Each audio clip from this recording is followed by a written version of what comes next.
La nature cyclique de l'existence est indéniable. La réalité soumet constamment chaque individu à des épreuves, mais beaucoup ne réalisent pas que tout ce qui se passe obéit à un rythme invisible et défini. L'essence ne réside ni dans la chance aveugle, ni dans les capacités innées. Elle se trouve dans la compréhension profonde de cette force fondamentale qui, bien que passant inaperçue pour la plupart, façonne absolument tous les aspects du monde qui nous entoure. Certains individus se retrouvent prisonniers de cycles infinis et répétitifs. Cela se manifeste dans des relations qui se terminent invariablement au même point critique, dans des crises qui ressurgissent sous d'autres formes, ou dans des états émotionnels qui tournent en rond, même lorsque la vie semble progresser sans relâche. On peut avoir l'impression de faire des progrès significatifs, puis se retrouver soudainement au même point de départ, comme pris au piège d'une danse qu'on n'a pas choisie, mais qui continue de dicter puissamment chacun de nos mouvements. Cette danse singulière possède son propre rythme, et ce rythme, à son tour, a une source profonde. Il s'agit de la loi du rythme, un principe ancien, aujourd'hui presque oublié, qui régit invisiblement tout, des marées océaniques aux émotions humaines, du flux des pensées aux phases successives de la vie de chaque individu.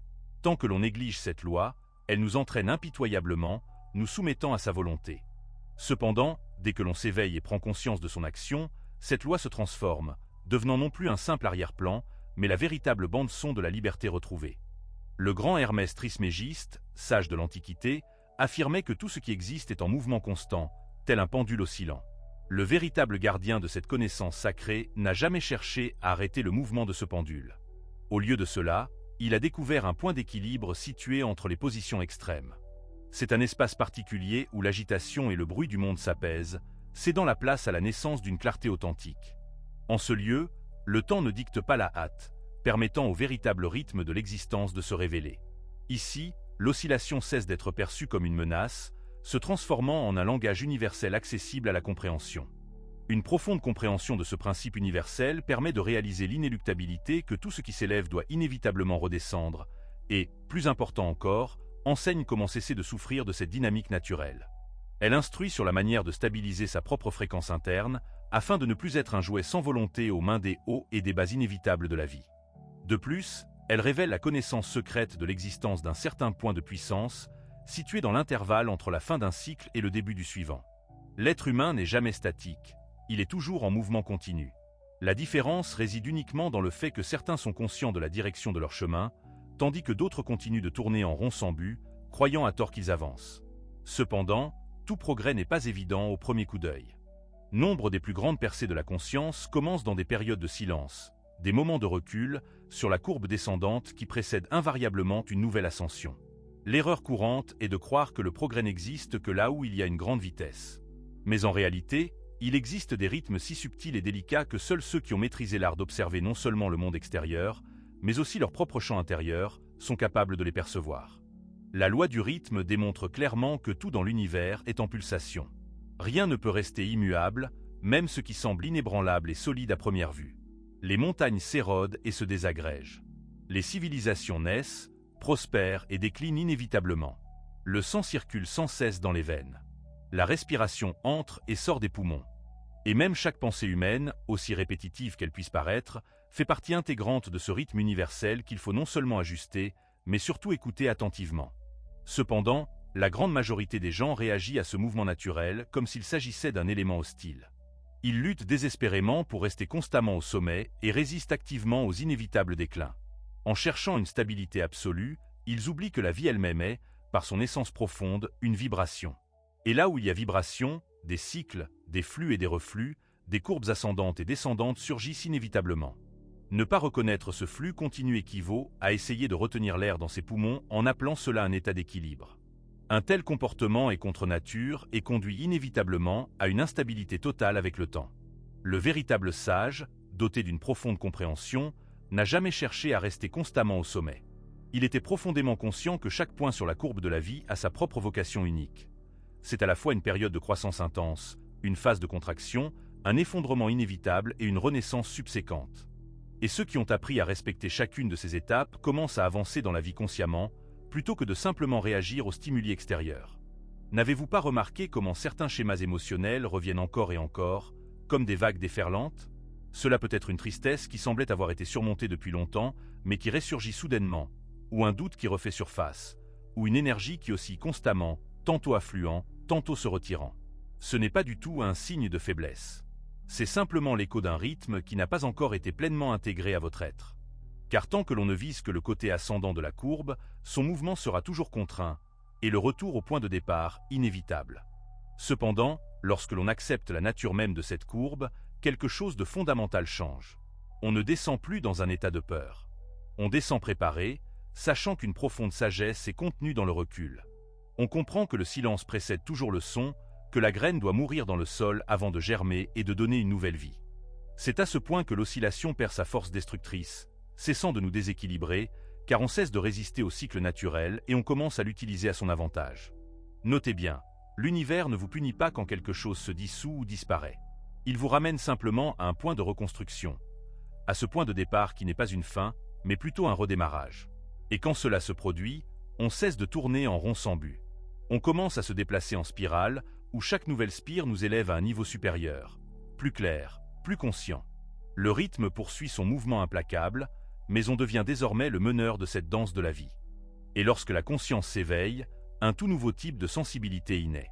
On commence à remarquer ce qui était auparavant totalement inaperçu. Les moindres signes, les changements énergétiques à peine perceptibles, des moments qui, à première vue, semblent insignifiants, mais qui portent en réalité le germe de grands changements. C'est dans ce raffinement de la perception que naît la véritable maîtrise.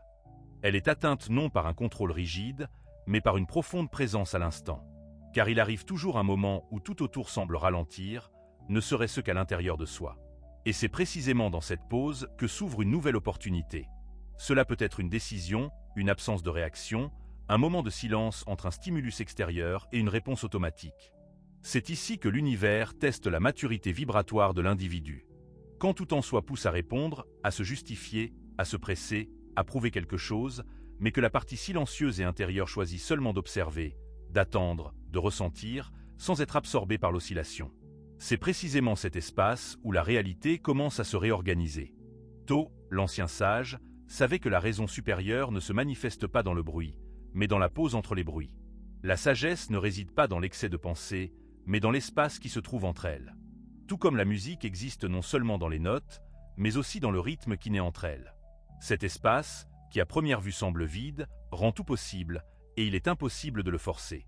Il ne s'ouvre qu'à ceux qui sont vraiment attentifs et réceptifs. L'erreur de la plupart des gens est de percevoir l'évolution comme une simple accumulation. Plus de connaissances, plus d'actions, plus de réalisations. Mais la conscience ne se mesure pas à la quantité. Elle se mesure à la profondeur. Et la profondeur, à son tour, exige une pause. La pause n'est pas une absence de quelque chose. C'est une force accumulée. C'est un champ qui se réorganise avant de manifester quelque chose de complètement nouveau. Cependant, nous vivons dans une culture qui rejette les pauses, qui confond à tort le silence avec la faiblesse, qui perçoit l'attente comme une défaite. Et c'est pourquoi nous vivons souvent épuisés, en essayant de créer de la stabilité dans une mentalité qui valorise exclusivement l'action. Mais Tho enseignait tout autre chose, qu'il y a de la sagesse dans l'attente, de la force dans l'écoute et une immense puissance dans le fait de savoir quand ne pas agir. C'est l'aspect le plus oublié de la loi du rythme, car il ne s'agit pas seulement de reconnaître le mouvement. Il s'agit de savoir demeurer consciemment dans les pauses. C'est là que l'oscillation perd son pouvoir de nous déstabiliser, car elle continue de se produire, mais on ne s'y dissout plus. On observe, on s'aligne et on ne réagit que lorsque c'est vraiment nécessaire. C'est le début de la véritable maîtrise énergétique. Et lorsque ce point est atteint, quelque chose de profond et de transformateur s'ouvre. Les cycles ne disparaissent pas, mais ils commencent à refléter notre cohérence interne. Ce n'est plus la réalité extérieure qui dicte le flux de notre expérience, mais notre propre fréquence interne qui réorganise la manière dont cette expérience se manifeste. Initialement, ces changements se manifestent de manière à peine perceptible, presque imperceptible. Des réactions insignifiantes aux stimuli extérieurs changent. Certains déclencheurs, qui provoquaient auparavant de fortes réponses émotionnelles, perdent progressivement leur pouvoir. Des situations qui auraient pu autrefois briser l'esprit passent désormais simplement à travers soi, comme le vent traversant un arbre qui a appris à s'enraciner profondément. Cet enracinement ne se produit pas par rigidité ou résistance, mais grâce à la capacité d'écouter attentivement. Car chaque champ vibre, et chaque champ communique continuellement. L'instabilité émotionnelle ne surgit pas de nulle part. Elle est la conséquence du fait que l'on cesse d'entendre le doux murmure de l'univers et commence à réagir exclusivement à ses cris. L'ancien sage Tho maîtrisa l'invisible non pas par des incantations magiques, Il créa en lui suffisamment de silence intérieur pour remarquer les moindres changements dans la fréquence des vibrations. Il savait distinguer quand une émotion n'était qu'un écho d'un ancien cycle et quand elle était le signe avant-coureur d'un véritable tournant. Et, le plus important, il reconnaissait que tout changement ne nécessitait pas une réaction immédiate. Cela demande un entraînement constant, une attention soutenue et un raffinement de la perception. Mais avant tout, cela exige de renoncer à la recherche de l'équilibre comme un point fixe et immuable. Le véritable équilibre n'est pas l'immobilité. C'est une adaptation consciente. C'est la capacité d'ajuster son pas en fonction du terrain changeant, sans perdre son centre intérieur. On est capable de traverser des jours tumultueux sans se perdre. On peut traverser des phases de recul sans s'éteindre. On est même capable d'affronter l'instabilité extérieure sans créer de disharmonie intérieure. Et lorsque cette différence profonde commence à se manifester, la perception même du temps change. La vie cesse d'être une séquence infinie de répétitions. Elle commence à révéler l'intelligence cachée qui se tient derrière chaque vague d'événements. On cesse de se demander « Pourquoi cela m'arrive-t-il » et on commence à demander « Que me montre ce cycle maintenant ?» Ce changement de perspective apporte une véritable libération, car on ne se sent plus une victime sans volonté du rythme, mais on entre en dialogue conscient avec lui. On n'essaie pas d'accélérer le temps ni de le figer. On s'aligne avec lui. Et dans cet alignement, la réalité cesse d'être une lutte constante pour tout contrôler et devient un champ de résonance entre ce que l'on vibre et ce que l'univers nous renvoie. Il n'y a plus d'urgence, seulement une perception pure. Et avec la perception naît la clarté. Avec la clarté naît la légèreté. Et avec légèreté, on avance.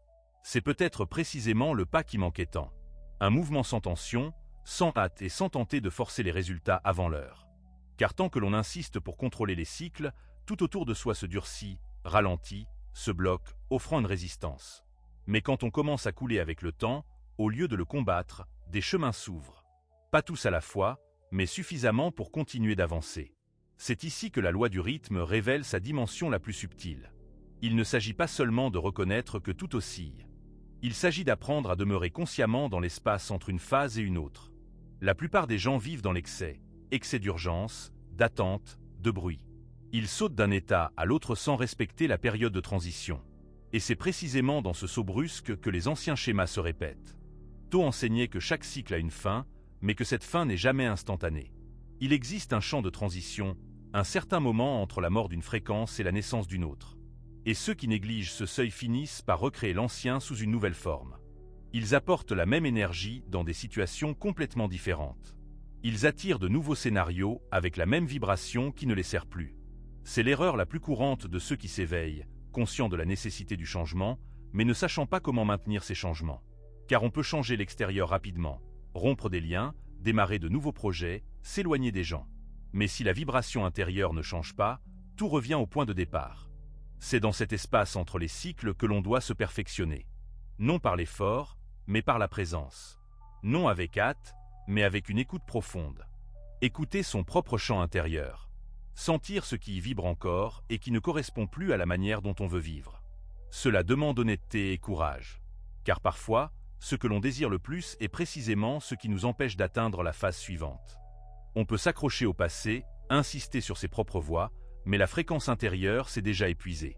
Et peu importe à quel point l'esprit essaie de retenir ce qui s'en va, l'univers répond invariablement au rythme profond de l'existence et non à une simple volonté.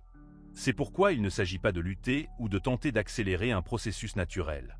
L'essence est de reconnaître sa position actuelle dans le cycle et de laisser ce qui doit se terminer partir sans attachement, sans fausses illusions et sans dramatisation. Il y a une dignité inexprimée dans la capacité à lâcher prise quand son temps est écoulé.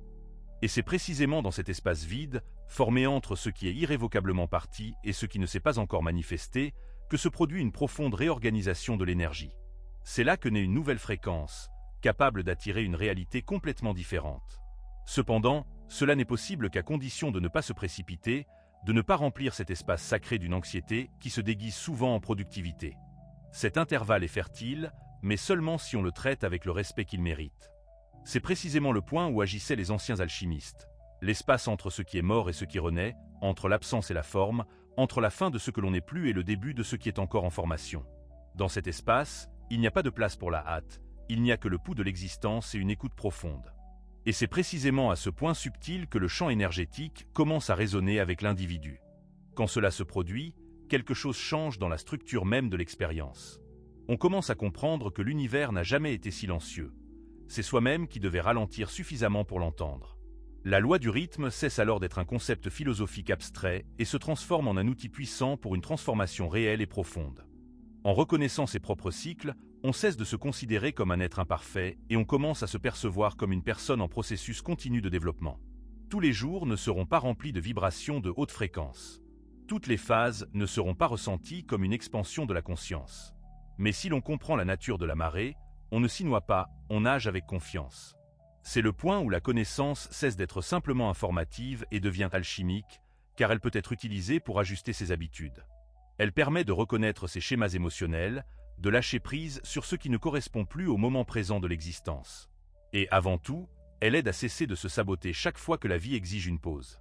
Il y a de la sagesse à savoir quand avancer. Mais une force encore plus grande réside dans la capacité d'attendre consciemment. Hermès Trismégiste a clairement exprimé cette vérité. Le temps est la clé. Tout vient en son temps. La maturation de l'âme se produit dans le silence des cycles et non dans la hâte fébrile des désirs. Peut-être n'est-il pas nécessaire de tout changer absolument tout de suite. Peut-être faut-il simplement s'aligner, car lorsque la fréquence intérieure change, le destin change aussi. La vie répond non pas à ce que l'on veut, mais à la manière dont on vibre dans l'intervalle entre un désir et un autre. Il est important de se souvenir. La réalité ne répond avec clarté que lorsque l'on apprend à se mouvoir au bon moment.